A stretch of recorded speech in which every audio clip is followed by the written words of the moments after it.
Hey everyone, and welcome back to the Gibbs Spotlight. My name is Haley Sandell, and I am a visual communication intern here at the Gibbs College of Architecture. Today, we'll be talking with Daisy Muñoz. She's going into her second year at the Regional City Planning Master's Program here at Gibbs. Hey Daisy. Hi. So, can you tell us a little bit about yourself? Yes. Well, I was born in Chicago, Illinois. I moved to the south side of Oklahoma City when I was only 6 years old. So I kind of grew up here in Oklahoma City. And thanks to all the outreach from students at OU, um, and also different programs, I decided to attend OU.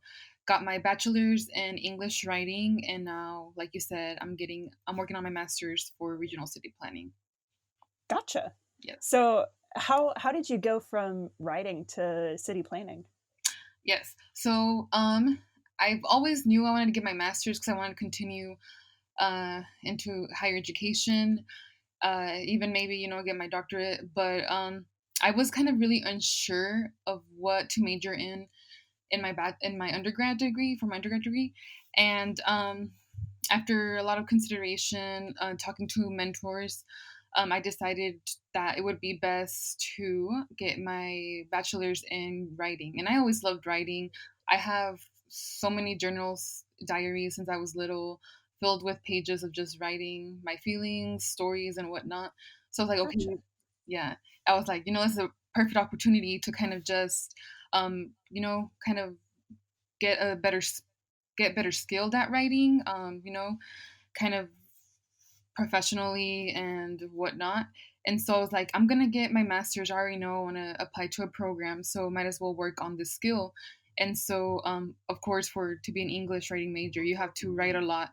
And so I decided to major in English writing, and then from there, I had a really good mentor, Dr. Rios, in the English program, who connected me to Dr. Lee, and then Dr. Lee connected me to the master's program in city planning. Gotcha. Yeah. So it was a whole web. Yes, that's kind of how my educational career has been, honestly. And I could attribute that to TRIO, which is like a program. It's like a educational higher ed pipeline system that helps you from high school and kind of just, if you keep up with it, it will help you throughout your bachelor's, and if you want to, it'll help you get your master's and even your PhD. So I started with Upward Bound in high school. It was at OCCC, and then they kind of just educate you over the different colleges, different financial resources that you have, scholarships, different opportunities, what different majors there is. They connect you to mentors, and it's That's really really awesome. cool. It is, because not only do you get all these resources, but you also get a stipend every month. So Oh, like, nice. you do all of this for your future, and we'll reward you with like $40 a month. And so from there, I decided to go to OU because that's where I had the most outreach from, the OU community. And I joined Project Threshold, which is like kind of the next step from Upward Bound. And then from there, they kind of Project Threshold at OU. They provide, student services to marginalized communities, POC, non-traditional students, and they provide free tutoring, academic advisors. They provide also just kind of like a warm environment to be at.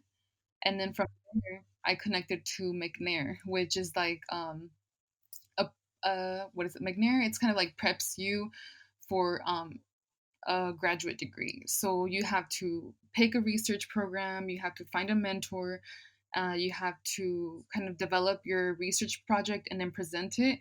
And the second phase of that is applying to these PhD or master's programs, getting accepted, and kind of just like the pipeline to like higher ed, which is what has honestly kept me moving throughout my educational career. That's really awesome, dude. Yeah. You you've had quite the experience. Yeah, honestly, I'm pretty blessed with all of the opportunities I have had in my life, and I can always attribute it to that program. There's always a saying like it's trio works, and honestly, anyone who has been in McNair, Project Threshold, and Upward Bound, like it does really work because you just build this connection between, your mentors, your advisors, and and the students, your colleagues, and it really does help you kind of open these doors to these opportunities that otherwise you wouldn't know are there. Yeah, absolutely. And it's all networking. So you're already building a foundational basis of people to kind of help you as you go through this. Yeah, it's awesome, and the more people who joined Upward Bound and Project Threshold and McNair, like the better, because like networking is what will help us create community within each other in college and out of college once we're out in the real world, in which will help us, bring these communities up and kind of just create a better, community for one another and for everyone else, not just people who are in these programs. Yeah, definitely. Yes. Thank you for telling me about that. Yes. Thank you.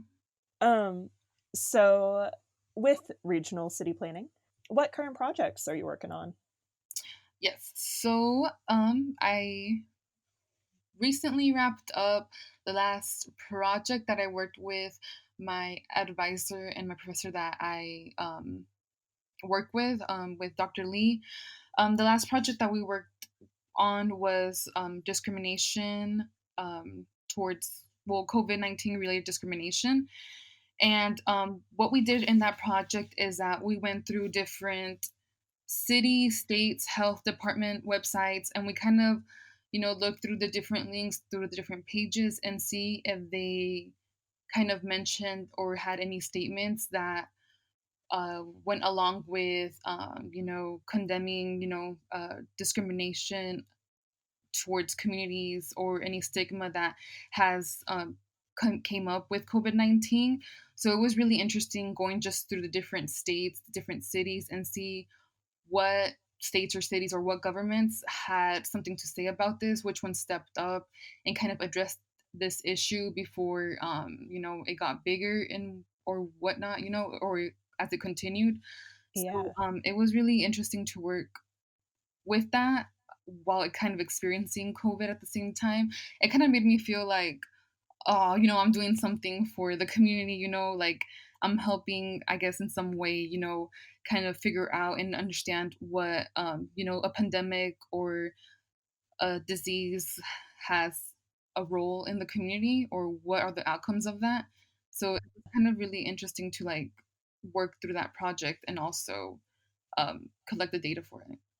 Well, and especially with pandemics, that's not really something that people think about initially. The stigma and the gap between the upper class, middle class, lower class, like how people are handling it differently and how that's influenced at like a city-wide scale. Yeah, for sure. I mean, I think everyone who is experiencing, like you said, high, low, middle class, it's definitely a different experience for everybody. For some people, they are lucky enough to be able to work from home. For other people, they're no longer to work. They lost their jobs. For some people, they received, a relief fund. For other people, they didn't. Some people are facing hate crimes. Other people are not. Some other communities are getting hit drastically by COVID and don't have the resources to get treated. And just very interesting to see all the different intersections within that COVID brought that highlighted like the disparities between communities. So it has been very interesting for sure. Yeah. And this is an experience that hopefully comes around once in a lifetime. It's Right. yeah, not something that you see every day. It's something you're making a difference on a really large scale right now, and that's really cool. Yeah, it is. It's also really kind of interesting working with this project because you're able to see how COVID highlighted these disparities that already existed. And this time is that they're just amplified more, and people are doing more now for these disparities to kind of like to fix them within the system, right? And so it's just kind of really nice to see that. Not saying that COVID was something good to happen, but the response to COVID, I think, has been great. And even though there's a lot of work to be done, um, the community response to COVID was great, and there's a lot of work to be done. But I think people are now ready to like have these conversations and do more about. Yeah, Yeah, definitely a wake up call. yeah, for sure. So, what is a project that you've created or worked on at Gibbs that you're most proud of? Well, a project that I've worked on with the Gibbs College, one that I was really happy about was that we, for my GIS class, we had to pick a project, and mine was basically looking at the lack of access to green spaces in the south side of Oklahoma City, and how school closings kind of further perpetuated that lack of access. So within the GIS, we were kind of able to create different maps. And then at the end of the semester, we put the maps together and we kind of highlighted the different components that, lead to this lack of access to green space. So first, I had two maps that kind of went over the socioeconomic background of the community and kind of prefaced this is what their background is their income or whatnot. And then from there, I moved towards the lack of green space, so all the brownfields that are visible in that community and whatnot, and tied it into how school closings have further kind of increased usable green space. So as schools close, so do the properties around it, the playgrounds and whatnot. You can't enter; that's private property. You don't have access to that green space. So furthermore, like these communities don't have sidewalks. Their roads are horrible. Their infrastructure around them kind of prevents them from having access to the parks that do exist. And Yeah. yes, and then what I resulted within this project was that by adding infrastructure and kind of taking back those closed down schools and creating something like a park where those schools existed would further help these communities have the green space that they need to for better health, better stress levels, for to create and foster a better community with one another. In one of the previous episodes, she discussed like uh, building food forests and like the importance of green space and um, I guess like a productive area instead of just like you were talking about, like empty schools, empty playgrounds, something that can be done with that area. Yes, That's really, really cool. yeah, I mean, those spaces they're so vital to the community, like schools are, and when they're shut down, like that kind of just kills a community center right there. There's no life going on. It's just kind of like abandoned, and which kind of takes a lot out of the community.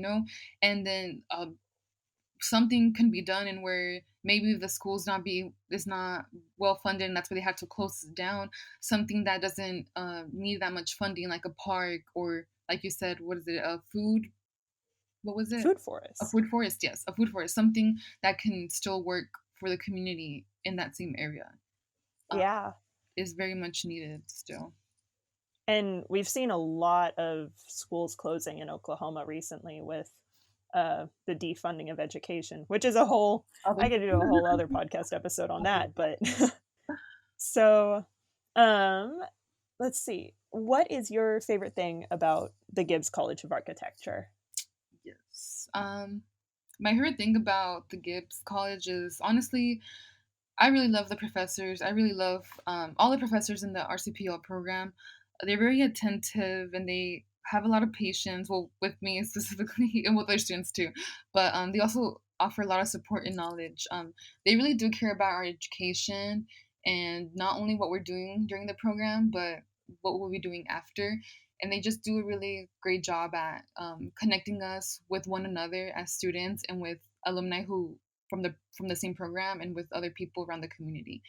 I remember we had, in college you don't have many field trips, but I was able to be part of this field trip with the RCPL program, and where they took us to different locations in Oklahoma City to kind of see the planning field there. We went to the Oklahoma City Planning Department. We went to the Neighborhood Alliance. We went to the LCDA, which is the Latino Community Agency in Oklahoma City. And we also visited, we had a lunch. I I forgot the name of it. I always forget the name. But it was kind of like it was a closed down school, and they kind of reopened it, but they're using it now for affordable housing, which was That's nice. really cool. Yeah, it was really awesome. So I really do love how much our professors do care about their students and the effort that they put into us. Yeah, definitely. It sounds like they give you as many resources as they absolutely possibly can within the few years that they have you there. Yeah, they do. They really do. They try their best, and they know that we're only there for a while, so they try to really give us their all in those 2 years. So, when and why did you first become interested in regional city planning? Yes. I first heard I first heard about city planning my senior year of high school. I was in this program called Youth Leadership Exchange Program, and we had a Oklahoma City planner come talk to us. They kind of went down the 10-year comprehension plan over the city. They explained, this is how it's going to grow. This is how we're planning for the city. Um, I saw how my district was the last one to get developed, and I genuinely had a question. I wasn't really sure about all the planning field. I wasn't really, I really didn't know about the planning field then. So then I asked, why is my district the last, one to get improved? Like I thought, like our roads are horrible. We have no sidewalks. They're improving downtown first, which is already really nice, And so when I Yeah. asked that question, I think I kind of took her back, and she responded, in her best way. So she said that, they're developing downtown first because that's how they're gonna attract tourists, and that's gonna bring money for the city. And I got flustered because everyone around me kind of laughed at my question. And then from there, I was like, "Why are you guys laughing at my question?" It's like a genuine question. And Yeah. then I kind of from then on, I was kind of able to notice uh, the differences in each neighborhood in Oklahoma City in the areas, and so I always asked myself, why is it that we have so many potholes in our streets? Um, we lack, infrastructure. Our businesses are closed down. We have a lot of beat up houses and whatnot. And so that kind of just first opened my eyes to that kind of burst a bubble, honestly, in my life. Then I was able to kind of like notice different disparities in my life and my community with others. And then from there, I got my bachelor's in English writing. I was working with Dr. Rios in the English department and alongside Dr. Lee in a different project. And from there, they kind of just presented city planning to me. And I did more research. I looked into it. I talked to Dr. Lee a little bit more. I learned that you can do a lot of social justice change within city planning, and you kind of implement these changes that I saw that I wanted to see when I was a senior in high school. So, kind of, putting more investment into our small businesses, creating more community development within our own districts, working with affordable housing. And there's so many different areas that you can work in as a city planner that I really thought like this is a perfect way to to give back to my community is by becoming Yeah, a city definitely. planner. And and that's when they sold me. It was like I've always wanted to do social justice work and give back to my community. And by becoming a planner, it's one of the best ways to to be able to do that. I think this is one of my favorite answers to this question that I've heard so far. Like, I think it's really awesome that, like, as a senior in high school, you knew that you wanted to make a difference. And here you are actually doing that. You are your own superhero. That's Aw, thank really, really awesome. That's so sweet. Thank you. I mean, I still feel like I have so much to learn because I do think that I'm fairly new to city planning because I only started learning everything that comes with city planning in my first year. But like I said, I have great people behind me like Dr. Lee, Dr. Warnken, Dr. Weeders, and the whole city planning uh, program, the professors behind me and kind of always encouraging me to not be afraid to not know everything right now, but just, to try my best and to do it because, I genuinely do care about the work that I do and with the communities that I want to work with. Yeah. Well, I think it's really, really awesome that you are setting out to make a difference and you're going to do that. And like, no matter what, that's really, really awesome. Thank you. Appreciate that. So, what advice would you give prospective students of the RCP program? And what tips would you share for their success? Yes. Don't be afraid. I think any master's program, especially if you're coming right out of your undergraduate degree, can be intimidating. But don't be afraid. Apply for the program. Um, go through it. Don't be afraid to reach out to your professors. Luckily, I have built really great relationships with my professors, and they have helped me throughout my coursework, internship opportunities, connecting me to different people who can help me in my career. That's something that a lot of people are scared to do is kind of talking to your professors. They're people too, they understand probably everything that you're going through as a graduate student they went through in their Yeah. PhDs. So that's probably my main advice is don't be afraid to talk to your professors. Let them know when you're having hardships. Let them know when you need help with schoolwork, internship wise. I think that's one of the things I really cherish about this program is my mentor, Dr. Lee. And what tips I would share for success is, don't be afraid to speak your own opinion out in class or your thought. Sometimes it can be intimidating because you probably think you don't know as much as your other classmates. But at the end of the day, if you're trying your best and you're coming from a good place and you have your own individual perspective and experience, I think that not only helps you as a student and as a future professional to kind of speak from your own perspective, but it also helps those around you learn from you. And that is something that we're all there to do, learn from each other, learn from our professors, and, work towards, a better world, because that's how we can build these better worlds is by understanding each other's perspectives and, creating those relationships.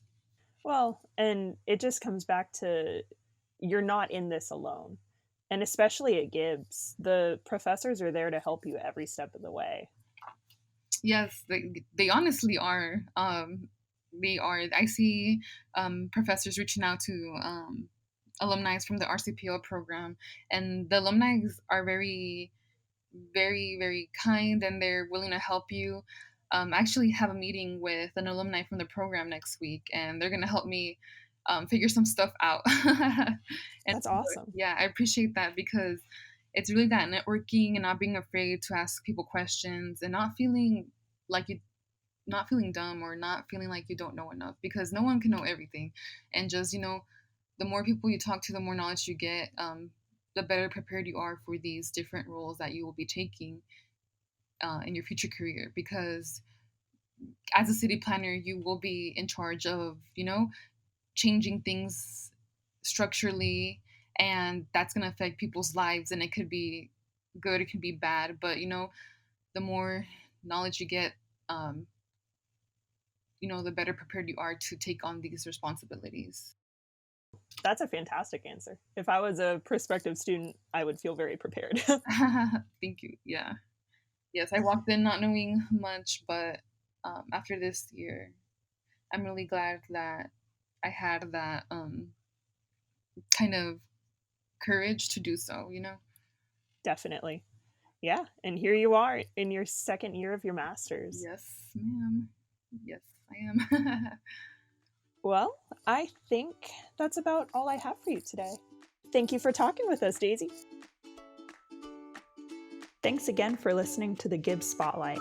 Tune in next time to hear more stories from the Gibbs College of Architecture.